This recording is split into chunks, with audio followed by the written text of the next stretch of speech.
আসসালামু আলাইকুম, টাইম ট্রাভেলের পক্ষ থেকে স্বাগতম। হ্যালো এভরিওয়ান, আজকের ভিডিও গোপালদি জমিদার বাড়ি। এটি নারায়ণগঞ্জ জেলার ২৫০০ উপজেলায় গোপালদি পৌরসভায় এই জমিদার বাড়ির অবস্থান। ২৫০০ উপজেলা থেকে ৭-৮ কিলোমিটার পূর্বে প্রায় ৬০% জমির উপর এই ঐতিহাসিক জমিদার বাড়িটি নির্মাণ করা হয়। এটি হচ্ছে এই গোপালদি জমিদার বাড়ির সামনের অংশ। এভাবেই লতা পাতায় ছেয়ে গেছে। কত সুন্দর, কত আকর্ষণীয় এই গোপালদি জমিদার বাড়ি। এখানেও একটি দেয়াল দেখা যায়।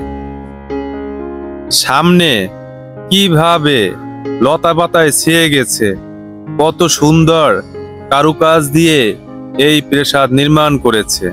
এই ২ তলা বিশিষ্ট প্রাসাদের উপরে দেখা যায় অসংখ্য জানালা এবং নিখুঁত কারুকাজ দিয়ে নির্মাণ করেছে এই গোপালদি জমিদার বাড়ি। গোপালদি জমিদার বাড়ি ১৩২৩ বঙ্গাব্দে গড়ে তোলা হয় এই প্রাসাদটি। এই জমিদার বাড়িটি সদাসদি জমিদার বাড়ি নামেও অনেক পরিচিতি রয়েছে। এটি হচ্ছে এই গোপালদি জমিদার বাড়ির পাশের অংশ। এভাবেই অনেক শ্যাওলা ধরেছে, কালো হয়ে গেছে, পলেস্তারা ক্ষয়ে পড়ে গেছে। এখানে দেখা যায় কিছু জানালা রয়েছে। জানালাগুলো সেই আগের মতোই রয়েছে, তবে সেই সৌন্দর্য এখন আর নেই। কত সুন্দর, কত আকর্ষণীয়। এভাবে পাশে একটি রিস্কা রয়েছে। ময়লা আবর্জনা চতুর্পাশেই রয়েছে। এই প্রাসাদকে পরিষ্কার করে রাখার মতো কোনো লোক নেই। এখানে রয়েছে বসার জায়গা। এখানে এক সময় এই গোপালদি জমিদার বসেছেন। কত মানুষ আসা যাওয়া করেছে, কত প্রজারা এখানে এসেছে। আজকে কালের বিবর্তনে সবকিছু হারিয়ে গিয়েছে এই গোপালদি জমিদার বাড়ি থেকে। এখানে পলেস্তারা ক্ষয়ে পড়ে গেছে, একেবারেই নেই। দেয়ালে আগাছা হয়ে রয়েছে, পলেস্তারা তো নেই, কালো হয়ে গেছে। দেখার মতো কোনো লোক নেই। সেই আগের সৌন্দর্য হারিয়ে গিয়েছে এই গোপালদি জমিদার বাড়ি থেকে। এখানেও দেখা যায় জানালার উপরে লোহা দিয়ে ফুলের মতো তৈরি করেছে, তবে সেই আমলের স্মৃতি এখনো রয়ে গেছে। ইটগুলো ক্ষয়ে পড়ে যাওয়ার মতো। এই গোপালদি জমিদার বাড়িতে ওঠার এটি পাকা সিঁড়ি। এই গোপালদি জমিদার বাড়ি প্রায় ১০০ বছর আগে এই গোপালদি জমিদার বাড়ির গোড়াপত্তন হয়। এই গোপালদি এলাকায় ৩ জন জমিদার ছিলেন, আর ৩ জন ছিলেন ৩ বংশের। জমিদার বংশগুলো হলো সর্দার বংশ, তেলি বংশ ও ভূঁইয়া বংশ। এই জমিদার বাড়ির নাম হচ্ছে ভূঁইয়া জমিদার বাড়ি। ভূঁইয়া জমিদার বাড়ির যারা জমিদার ছিলেন তাদের নাম হচ্ছে হরিচন্দ্র ভূঁইয়া এবং কানাইচন্দ্র ভূঁইয়া। তারা উভয়ই সম্পর্কে আপন ২ ভাই ছিলেন। তাদের জামাই ঋষিকাজ বাবুও ছিলেন জমিদার। এই বাড়ির সর্বশেষ জমিদার ছিলেন জগবন্ধু বাবু। তবে জমিদারি দেখাশোনা করতেন তার স্ত্রী বিনোদিনী সাহা। এখানে দেখা যায় জানালার উপরে কত সুন্দর কিভাবে এটি নির্মাণ করেছে।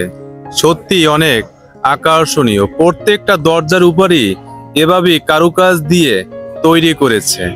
এখানেও পলেস্তারা নেই, তবে সেই আগের মতোই দরজাগুলো রয়ে গেছে।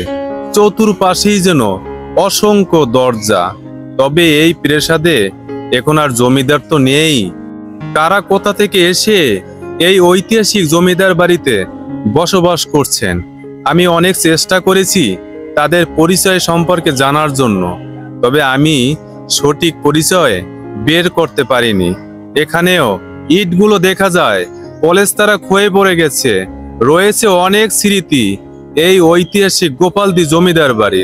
এখানে এক মুরব্বি রয়েছে, তার পাশে কিছু ছাগলের বাচ্চা রয়েছে।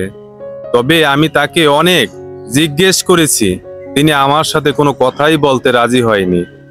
আমি তাকে বলেছি একটু ভিতরে প্রবেশ করব, এবং দেখব সে আমার সাথে রেগে যায়। তবে দূর থেকে এই জমিদার বাড়ি গোপালদি জমিদার বাড়ি নামেই পরিচিত। আপনারা যাদের কাছে জিজ্ঞাসা করবেন সবাই বলে দেবে গোপালদি জমিদার বাড়ি। এভাবেই ইটগুলো দেখা যায় পলেস্তারা ক্ষয়ে পড়ে গেছে। লোহার দরজা এখানে পলেস্তারা ক্ষয়ে গেছে। সব জায়গায় ইটগুলো দেখা যায় একদমই পলেস্তারা নেই। সেই আগের কারুকাজগুলো এখনো রয়ে গেছে। এক সময় এই জমিদার বাড়িটি কত সুন্দর ছিল, কত দেখতে। তবে আজকে যেন তার প্রাসাদের ভিতরে কি অবস্থা। আমি ভিতরে প্রবেশ করার জন্য অনেক চেষ্টা করেছি, আমাকে অনুমতি দেয় না। বারবার অনুরোধের কারণে আমাকে ভিতরে প্রবেশ করতে দেয়া হয়। ভিতরে প্রবেশ করে আমি সত্যি আবেগ আপ্লুত হয়ে যাই। কি অবস্থা তার প্রাসাদের, একেবারেই কালো হয়ে গেছে। কোনো যত্ন নেই, জমিদারি নেই, তাই তো তার প্রাসাদের কি অবস্থা। কেউ দেখে না কে বা কারা কোথা থেকে এসে এই প্রাসাদে থাকে। এক সময় এখানে জমিদার ছিল, এক সময় তার পরিবার ছিল। কত প্রজারা এখানে এসেছে আর কত সালিশ ব্যবস্থা তিনি করেছে। আজকে জমিদারও নেই আর তার সেই বংশধরগণও নেই, কেউই নেই, একেবারেই হারিয়ে গিয়েছে। এই ঐতিহাসিক গোপালদি জমিদার বাড়ি থেকে এই জমিদার বাড়িটির কি অবস্থা। এটি উপরের অংশ, তাও কালো হয়ে গেছে। যেদিকে তাকাই সেদিকে মনে হয় একটি কষ্টের ছাপ পড়ে রয়েছে। কে এই জমিদার বাড়ি নির্মাণ করেছে, কে বা কারা এসে আজকে থাকে তাও আমি জানি না। বিশালাকার এক জমিদার বাড়ির নাম হচ্ছে ভূঁইয়া জমিদার বাড়ি, আজও কালের সাক্ষী হয়ে দাঁড়িয়ে আছে। কম বেশি সব জমিদার বাড়িগুলোই বেশ আকর্ষণীয় হয়ে থাকে। তবে নারায়ণগঞ্জের ২৫০০ উপজেলার ভূঁইয়া জমিদার বাড়ির বিশেষত্ব হলো এর ১০১টি কক্ষ রয়েছে।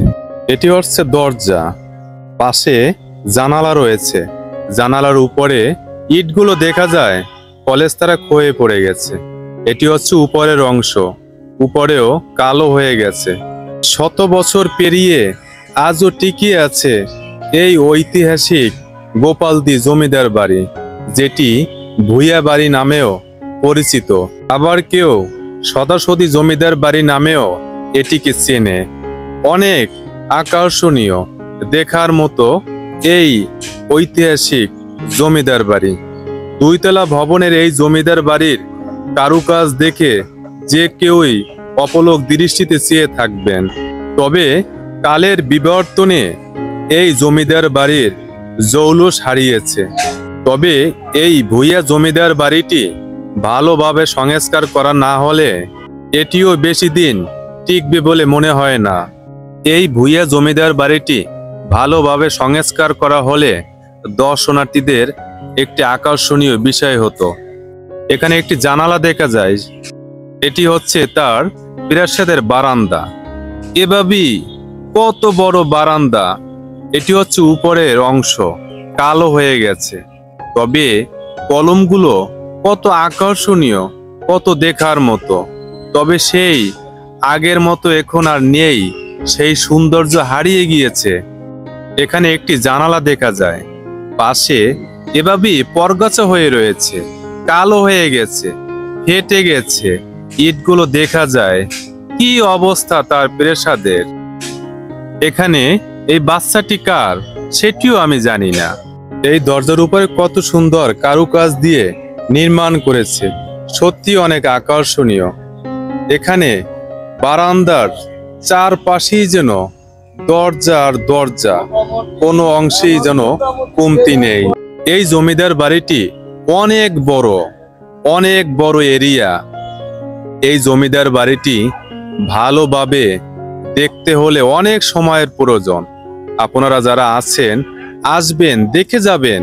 অনেক বড় একটি জমিদার বাড়ি। এই জমিদার বাড়ির চতুর্পাশে এভাবেই বারান্দা রয়েছে। আর এটি হচ্ছে উপরের অংশ, কালো হয়ে গেছে। বিমগুলো খেয়ে গেছে, তবে সেই আগের মতোই রয়েছে। অযত্নে অবহেলায় এই জমিদার বাড়িটি ধ্বংস হয়ে যাওয়ার পথে। এটি হচ্ছে একটি দরজা। দরজার উপরে এভাবেই সুন্দর কারুকাজ দিয়ে এটি নির্মাণ করেছে। কালো হয়ে গেছে, পলেস্তারা ক্ষয়ে পড়ে গেছে। ইটগুলো দেখা যায়, রয়েছে কত স্মৃতি। এটি একটি রুম। এই রুমের চতুর্পাশেই অনেক জানালা রয়েছে, কত সুন্দর, কত দেখার মতো। তবে এখানেও পলেস্তারা ক্ষয়ে পড়ে গেছে। এটি হচ্ছে উপরের অংশ। বিমগুলো দেখা যায়। কি অবস্থা এই ঐতিহাসিক জমিদার বাড়ির! যেখানেই তাকাই সেখানেই পলেস্তারা ক্ষয়ে পড়ে গেছে। এটি হচ্ছে দোতলায় ওঠার সিঁড়ি। কত সুন্দরভাবে এটি করেছে। এই সিঁড়ি দিয়ে কত জমিদার হাঁটাচলা করেছে, কত তার ফ্যামিলির সদস্যরা উঠেছে। আজকে যেন কিছুই নেই। কালের বিবর্তনে সব কিছু হারিয়ে গিয়েছে এই সদাসদি জমিদার বাড়ি থেকে। এটি হচ্ছে এই প্রাসাদের উপরের ছাদ। এখানেও ঘাস হয়ে রয়েছে, ময়লা আবর্জনায় ভরে গেছে। যেদিকে তাকাই সেদিকেই জঙ্গলে পরিণত হয়েছে। কত সুন্দর, কত আকর্ষণীয় এই দোতলা জমিদার বাড়ি। জমিদার বাড়িটি দোতলা এবং কারুকাজ খচিত নির্মাণ শৈলী দ্বারা করেছে আরো দৃষ্টিনন্দন। এই জমিদার বাড়িতে রয়েছে 101টি কক্ষ। আর এই প্রাসাদের মাঝখানে এভাবেই একটি খালি জায়গা রয়েছে। তবে এই জায়গার চতুর্পাশেই এভাবেই প্রাসাদ। এখানেও দেয়ালে পলেস্তারা নেই, দেয়াল কালো হয়ে গেছে। কি অবস্থা তার প্রাসাদের! মাঝখানে যে ফাঁকা জায়গাটি রয়েছে সেটিও চতুর্পাশে এভাবেই জঙ্গল হয়ে রয়েছে। দেখার মতো কেউই নেই। এই জায়গায় জমিদার পরিবার কত হাঁটা চলা করেছে। আজকে কালের বিবর্তনে সব কিছু হারিয়ে গিয়েছে এই জমিদার বাড়ি থেকে। কত সুন্দর, কত দৃষ্টিনন্দন এই ঐতিহাসিক জমিদার বাড়ি। চতুর্পাশে এভাবেই দৃষ্টিনন্দন প্রাসাদ, যা পর্যটকদের হৃদয়ে জায়গা করে নিয়েছে। নারায়ণগঞ্জ জেলার 2500 উপজেলায় এই জমিদার বাড়িটি দেখার জন্য দূর দূরান্ত থেকে অসংখ্য পর্যটক প্রতিদিন ভিড় জমায়। তারা শত বছরের এই জমিদার বাড়িটি দেখে মুগ্ধ হয়ে যায়। প্রকৃতির মাঝে অবসর সময় কাটানোর সেরা এক স্থান হলো এই জমিদার বাড়িটি। সত্যি অনেক সুন্দর। আপনারা আসবেন, দেখে যাবেন, সত্যি অনেক ভালো লাগবে। এটিও আর একটি রুম। এখানেও চারপাশে জানালা রয়েছে। ফ্লোর সেই আগের মতোই রয়েছে। কত মজবুত করে এই প্রাসাদ নির্মাণ করেছে। এখনো সেই আগের ইট গুলো দেখা যায়, তবে নেই কোনো পলেস্তারা। অযত্নে অবহেলায় এই প্রাসাদ একেবারেই ধ্বংস হয়ে যাওয়ার পথে। কত বড় প্রাসাদ আর কত বড় বারান্দা! যেদিকে তাকাই সেদিকেই দেখে আমি অভিভূত হয়ে যাই। কিভাবে এই প্রাসাদ নির্মাণ করেছে! আজকে কালের বিবর্তনে যেন সব কিছুই একেবারে হারিয়ে গিয়েছে এই 2500 উপজেলার এই ঐতিহাসিক জমিদার বাড়ি থেকে। সত্যি কত মজবুত করে এই প্রাসাদের পিলারগুলো নির্মাণ করেছে। পলেস্তারা তো নেই, ইটগুলো দেখা যায়। মনে হয় যে এই প্রাসাদের চারপাশে কান্না করছে। অযত্ন অবহেলায় পড়ে রয়েছে এই ঐতিহাসিক জমিদার বাড়িটি। জনশ্রুতিতে আছে যে নারায়ণগঞ্জ জেলার 2500 উপজেলার সবচেয়ে বড় জমিদার বাড়িটি যেটি ছিল সেটির নাম হচ্ছে সর্দার বাড়ি। আর এই সর্দার বাড়ির যিনি জমিদার ছিলেন তার নাম হচ্ছে জমিদার শ্রী প্রসন্ন কুমার সর্দার। তার এক ভাইয়ের নাম ছিল মরিন্দ্র কুমার সর্দার, আর অন্য ভাইয়ের নাম ছিল শ্রী গোপাল চন্দ্র সর্দার। তারা 3 ভাই ছিলেন। আর গোপাল চন্দ্রের নাম অনুসারেই এই এলাকার নাম হয় গোপালদি। তাই গোপালদি জমিদার বাড়ি নামেই এই জমিদার বাড়ি পরিচিত। তবে এটি ভূঁইয়া জমিদার বাড়ি এবং স্থানীয়দের কাছে সদাসদি জমিদার বাড়ি নামে পরিচিত। আপনারা আসবেন, দেখে যাবেন, অনেক ভালো লাগবে।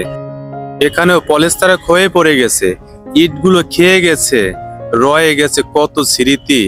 এটি হচ্ছে এই প্রাসাদের মাঝখানে এভাবেই ফাঁকা জায়গা রয়েছে। এই জায়গায় কত এই জমিদারের পরিবার হাঁটাচলা করেছে। আজকে কালের বিবর্তনে সবকিছুই যেন এখান থেকে হারিয়ে গিয়েছে। চতুর্পাশে দরজা আর দরজা, কোনো অংশেই যেন কম নেই। চতুর্পাশেই যেন বনলতায় ছেয়ে গেছে। কত সুন্দর একটি প্রাসাদ। তবে এই প্রাসাদটিকে সুন্দরভাবে সংস্কার করা হলে পর্যটকদের জন্য একটি আনন্দের বিষয় হতো। দোতলা এই প্রাসাদে অসংখ্য দরজা আর দরজা, আর এভাবেই দরজার উপরে পলেস্তারা ক্ষয়ে পড়ে গেছে, ইটগুলো খেয়ে গেছে, একেবারেই ধ্বংস হয়ে যাওয়ার মতো। এভাবেই চতুর্পাশেই জঙ্গল হয়ে রয়েছে। কি অবস্থা! পরিষ্কার করার মতো কোনো লোক নেই। এখানে প্রজারা কর নিয়ে এসেছে। কত দেহরক্ষী ছিল, কত রেকর্ড রুম ছিল, কত নথি ছিল।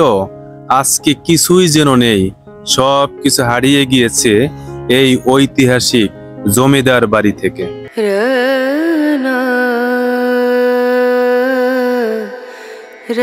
এটি হচ্ছে একটি পুকুর, শান বাঁধানো, অনেক বড় একটি পুকুর। এই পুকুরে এক সময় জমিদার গোসল করেছেন। কত প্রজারাও এসেছে, তারাও এখানে গোসলও করেছে। আর এই জমিদারের পরিবারগণও এখানে এসেছেন। আজকে সেই পুকুরের কি অবস্থা! পাশে এভাবেই জঙ্গল হয়ে রয়েছে, বনলতায় ছেয়ে গেছে। এখানে বসার জায়গাও রয়েছে, তবে আজকে সেই জমিদার নেই। আজকে সেই বসার জায়গাটা ঠিকই রয়ে গেছে। শুধু যেদিকে তাকাই সেদিকেই এই সদাসদি জমিদার বাড়ির স্মৃতি রয়েছে। পাকা সিঁড়ি, কত সুন্দর, কত আকর্ষণীয়, আর কত বড়। সিঁড়িটি ভেঙে গেছে। এই পুকুরে দুটি ঘাটলা রয়েছে, একটিতে পুরুষ গোসল করত, অন্যটিতে মেয়েরা গোসল করত। কত সুন্দর তার নিয়ম ছিল। এই পুকুরের মাঝখানে একটি দেয়াল ছিল, এক পাশের পানি অন্য পাশে যেতে পারত না। সত্যি কত নিয়ম ছিল। কালের বিবর্তনে সবকিছু হারিয়ে গিয়েছে এই জমিদার বাড়ি থেকে। যদি ভিডিওটি ভালো লেগে থাকে কমেন্ট করে জানাবেন। পরবর্তীতে ভিডিও দেখার জন্য এই চ্যানেলটি সাবস্ক্রাইব করুন এবং বেল বাটনে ক্লিক করুন। আপনাদের উৎসাহ আমাকে সাহস যোগাবে।